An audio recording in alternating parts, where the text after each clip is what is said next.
Okay, fam, I'm checking back in and kind of hot and loaded right now. I got a good one right now, so I'm going to get right into the breakdown on this one.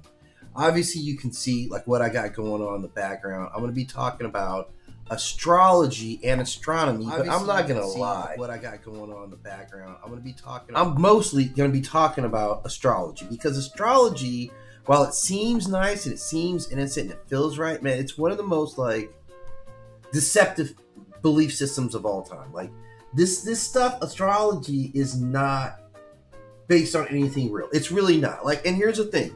I've done some study on astrology, just some light study in astrology, but like a few years back, I literally picked up an astrology book, right? And I'm like, I'm picking up an astrology book because I want to understand astrology a little bit more.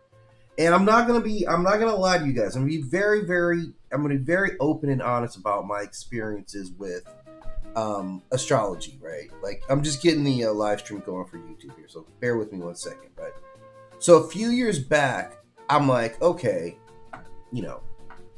I'm really heavy into mythology. Like, I've been heavy into mythology for a long time, and it kind of makes sense that I would then gravitate and start to check out astrology, because really, it really has strong connections with some mythologies. Like, they do, like, they have a heavy, like, star system, star cluster kind of like beliefs in most mythologies, or a lot of them. There's some star systems that they talk about, right?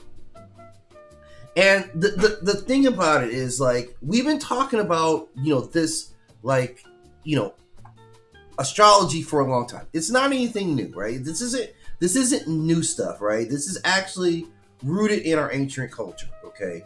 But here's really the problem. Like, there's a couple of problems, and I'm going to try to articulate, if I can talk today, I'm going to try to articulate what my basic issues that I have with astrology in general. Like, your whole concept of doing stuff, astrology fans, really vexes me the wrong way.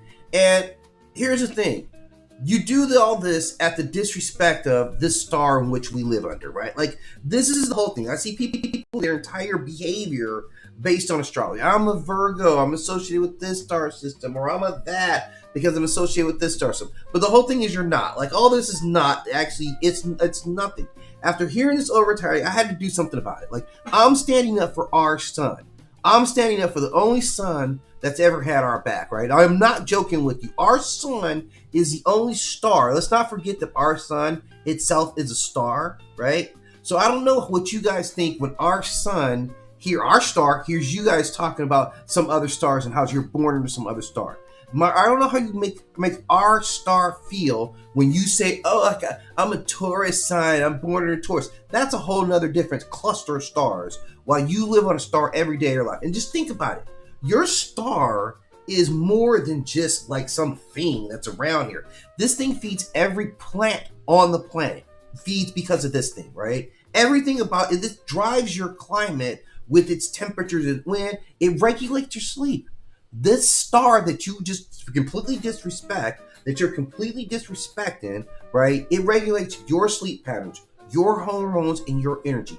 You are not just under the sun, right? You get that part? You're not just under the sun. You're literally part of a biosystem in partnership with that sun. This is a real special relationship. This is a very unique relationship, and I mean that in every single way that you could be unique. Our relationship with this particular star is unique. Okay, this is the whole thing. This is where we're at. This is physics. This is biology. This is reality. This is a lot of stuff that you don't get in astrology, right? And here's the thing: like, when you guys are talking about stars, like, you guys know how many different types of stars are out there? Like, there's a ton of different stars. Like, I'm not even gonna joke with you guys. When you guys look at the sky, you guys are looking at the sky. Do you have any idea how many different types of stars are even out there? And most of these stars don't actually support life for us. Most of these stars would kill us, or we die very slowly or very quickly under whatever that star was putting out. That's why this star that we mess with every day, right? El Sol, the big homie, we have a particular relationship with that star, right? Everything about your body is geared towards this particular star, right? Your skin is engineered to handle the UV radiation that comes from this particular star. Your eyes are geared to be able to see in the spectrums that this star puts out. We are in a perfect, like, right? They call it like the it's not the Cinderella zone, snow, whatever, where the porridge is good. Whoever, the white girl who broke into the house, right, and did all that damage and ate all the porridge, where she found the porridge that was just the right temperature, right? Not too cold, not too hot. We're at a perfect distance from a life-giving star, and you guys want to talk about how great some other stars are, and you act some certain kind of way because an other star influenced you. I'm going to tell you about the star that influenced you, and I'm going to tell you why all this talk of being influenced by some other stars is not only disrespectful, but it's nonsensical, right? So I'm bringing it all back. So let's talk about, first of all, we're going to talk about how many different types of stars are actually out there, because there's a bunch of them. There are 7 different types of stars out there. So before you start porting around the universe, right, and picking a star, and you're like, that's my star, and I'm influenced, let's figure out what type of star there is. Because this type of star that we have, the type of star that you can live under, it's kind of rare, right? Like, it's not. There's the O, which is blue, extremely hot. They're very rare, they're very massive. There's the B, which is a blue, which is white hot, too hot for us, very hot. There's the white star, called the A, right? There's the F, which is a yellow white star. There is the G, right? And G just happens to be the yellow, which is what our sun's a G, right? And I'm a G. And that's how we roll like that, right? And that G stands for something. Then there's the K, which is orange, and the M. Now that's the thing, when you're looking up into the galaxy at night, and you're looking at look at all the stars, the majority, like the most common star in the universe, is an M-class star, which is a red star, which even Superman can't live under a red star, right? You guys realize that? So most of the galaxies, most of the stars out there are red stars, that they're colder, they're weaker, right? They're not as bright as our star. We have a great star right here.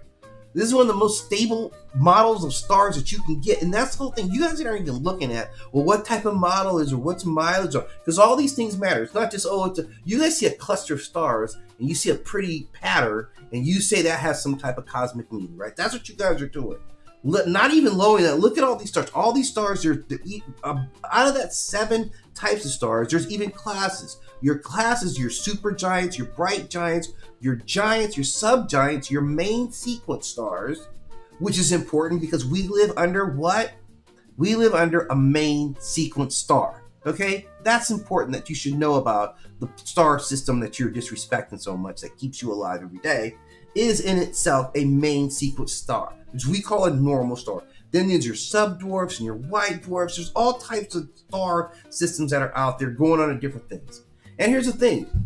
These stars aren't in any kind of a union. These stars they don't work together. Like every now and then you get a binary star system. Those stars are aligned.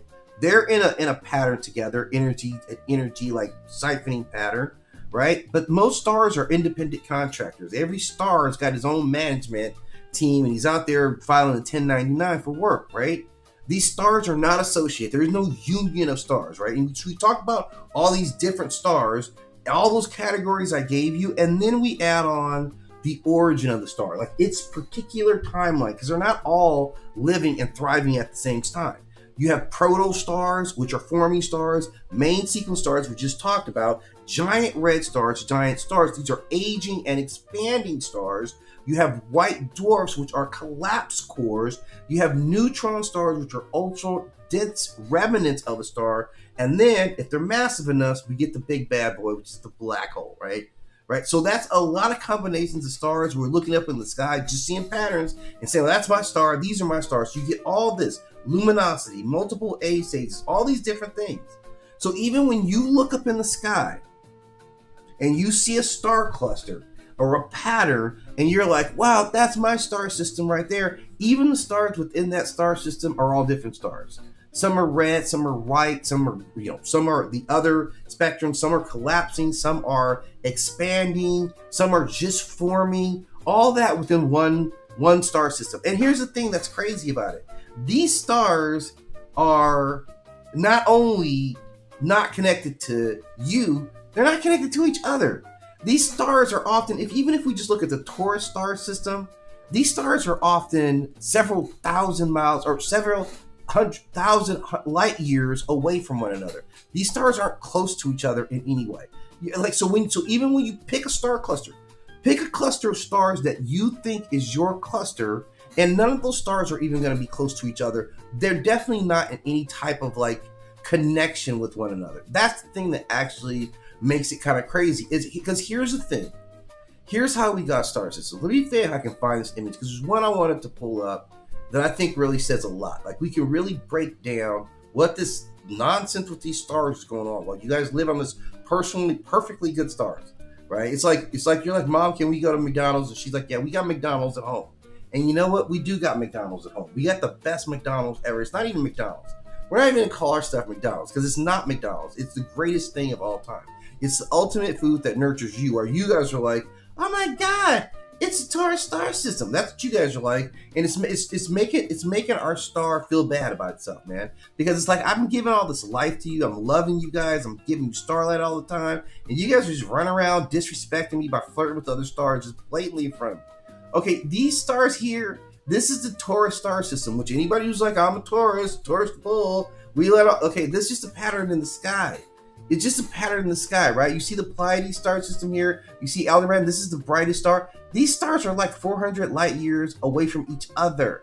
These stars are not connected star system. They're probably, this is an M4 star. Aldebaran, I think, is like a class 1, like an M, like one of the brighter stars, like a bigger star, because it's the brightest one in the galaxy. So they're of different luminosity. And like I said, luminosity matters. So we just drew these lines. We just saw a pattern here, and we said, this is Taurus. That's what we did. There's nothing Taurus associated with any of these star systems, right? And this is the nutty buddy part of it. This is like the harsh reality nutty buddy part of it, right? Is that this view of this celestial body, this star cluster that we've aligned, only looks that way here on Earth. How we see the star systems are relative to our position in space, right? So what we're doing is assigning cosmic importance to star clusters that only exist in our eyes from our particular viewpoint. Because if you got off this planet and went to another planet, you would not see those star clusters the same. You wouldn't even be able to identify those things. We can navigate the stars on Earth. Right? If you're in the sea and you're like, okay, I need to navigate the stars. That works down here. That doesn't work up there. You go to another planet, they got a whole, they don't see, oh, okay, there's the North Star when you're on a whole different planet or you're in another solar system, right? It doesn't work that way. So we've elevated our view, our tiny view of the universe. We've given cosmic importance to that. And I'm not, and that in itself isn't so much the problem. But like I said, we got to make some decisions about who we're going to support. Like this star system right here, like we're seeing a single sig sign out of this, a pattern that I don't even know if there's a pattern there. And these other stars that are in there, like we see the lightest star, brightest one, which is Aldebaran, which is right here, obviously. There's Crab Nebula here, and there's the Pleiades, which is another star cluster. All these other stars, they're all different types of stars. They have different distances, different origins. They're not connected in any way. They don't even have the same management. They just look like they're connected when you're standing here on Earth, right? So get out your own opinion, right? This is it. Astrology is based on perspective. It is not based on reality. Like I said, when I picked that book up, I'm like, this sounds like I'm trying to educate myself as to why this is not hippie nonsense, but it is hippie nonsense. And here's the thing, don't get upset by that. I'm from California. I know a lot of hippies. Like, I don't have any animosity towards hippies, but I do know hippie nonsense when I hear it, and that's what this is. It's not based on any, and at the same time, you're disrespecting the star that actually gives you life. Like, I would think if you're like, I'm all spiritual and I'm trying to be connected, that I would point to the star that I'm from. Like, I'd rep where I'm from. And that's the thing, like you're a Taurus or you're a Virgo, those things don't even exist. They don't exist. And I know it's been around for a long time. I'm going to talk about the origins. I'm not even going to cheat out on the actual history of astrology. I'm not even going to cheat you guys on that. That's going to come up here, right? So this is kind of where astrology, it feels real. It feels real. It feels real because it's old. It's been around for a long time, okay? It gives us identity. That's what we draw, and that's the important thing. We draw identity from it, and I think it's dangerous when we draw identity from things that aren't necessarily real. Just happen to point that out. Okay, I'm just pointing that out. But it works on us because we see patterns, and we love patterns. We love to look up in the sky and get familiarity with it, and charting the stars was so important for us in terms of navigating the planet that we can never walk away from that. We do understand the power of that. Like navigation opened up the earth to us, It opened up the seas to us so we could travel and venture around the planet. It didn't open up the stars to us. And that's kind of where we're stuck, is we're still holding on to this Earth perspective. And it feels real. I get it. And here's the thing, but I really want us to stop and look at like our ancient culture. I'm going to break down when we started with astrology, right? But when we look at like sun worship, as far as people actually worshiping this star, repping this star right here, we go way back, like we're 3,000, 5,000 years deep. We have Stonehenge, we have Newgrange, you have the whole Kemetic civilization that was based on this. Cities, worship of Ra goes back to 2600 BCE. The cities of Heliopolis, obviously a sun-centered city. The sun was seen as the creator of life itself. The sun was like everything about us was dependent on the sun. It was the sustainer of order. The sun sustained order, and every night was fought by chaos. Imagine this. It has a daily cycle of descending into the underworld, dying, descending to the underworld, and having to fight its way to get back to us every single day. And yet you guys want to call yourself some type of like, oh, I'm a Capricorn because I was born to some other star. No, yeah, you're Earthian. This is what you're born on. And this goes back, like our oldest cultures. Now, Mesopotamia, we have Shamash, we have Ra and Kemet, we have Shamash in Mesopotamia. This is going back another 3,000 years BCE, so about 5,000 years.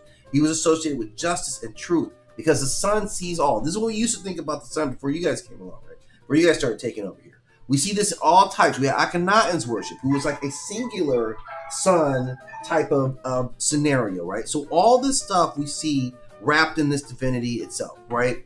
And this is the argument. Like these stars who aren't connected to themselves or aren't connected to you can't possibly define it. Now, the thing with astrology is it is a very ancient belief system. That's the actual truth about it. It actually started in Mesopotamia, and I think roughly 2000 BCE, so after sun worship, about 1,000 years, but it still comes up and has a very long history in mankind. So I can't dismiss that part or the source, which was Mesopotamia. But at that time, this is written into some of their oldest texts as well. This is a record of celestial events. So then, this was eclipse, this is planetary positionings. This was a link of Earth and outcome. So they were linking, like, an eclipse happens, or is there some event on Earth that coincides with that happen? And then, of course, later, this was associated by kings. This was used to predict outcomes of wars. This was used for maintaining crops. It was used at state level predictions. That was the first kind of real astrology, and then it kind of goes sideways when it hits Greek culture. So after the Greeks get a hold of it, which is about 300 BCE, so far more recent, right? 2,000 years BC was its inception. The Greeks get a hold of it around 300 BCE, and this is where stuff starts to get personal. Now it's no longer about like just forecasting events and tracking, eclipses and natural celestial phenomena. It becomes different, and it becomes very, very much personal. So at this point, the zodiac symbols are formed, and then we start seeing the writing, and now it becomes associated with birth charts, with personality traits, right? Again, that's a little weird right there. You're this sign, so you're going to be this type of person, right? And then it spreads through the Roman Empire, through Islamic scholars who preserved and maintained a lot of this information. Through Europe, it came through the Renaissance, astrology boom. This is where it starts to come back, and now we're still dealing with it. All these years later, we're still dealing with astrology, when this entire time we've had a whole group of people say it's Ra, it's Aten, it's Kepri, it's Atu. It is these deities that we have been calling the sun are really the source. Mesopotamia did the same thing, so they produced both ends of that culture with Shamash and Utu and Surya and Savarti, who is in Hindu Vedic, and Mitra. In Greece and Rome, of course, you had Helios, you had Apollo, you had Sol Victus. In Norse, you had Sol itself. Inti, you had Japanese iterations of it. Native American belief systems, African mythologies, all these belief systems gave us a whole lot of sun worship. But we have to make a decision. Astrology is not based on actual connections. It is based on humans looking up at the sky, seeing patterns that made them feel comfortable, and then taking those patterns and assigning cosmology to it. It oversimplifies the world because it just requires our particular viewpoint of the complete universe. And as soon as you step away from this universe, all those symbolisms that they invested so much into really starts to break down. So again, I love hippies, but this is, again, with astrology, I'm gonna push back on astrology like pretty hard because I just don't see any merit to what they're doing. And for everybody who knows me who's in astrology, I'm sorry. I truly am sorry. I love you. I meant to say that earlier. I do love you. Don't be mad. I'm just saying, like, I don't think you should be basing life decisions on something that, like, everything about reality tells me is not real.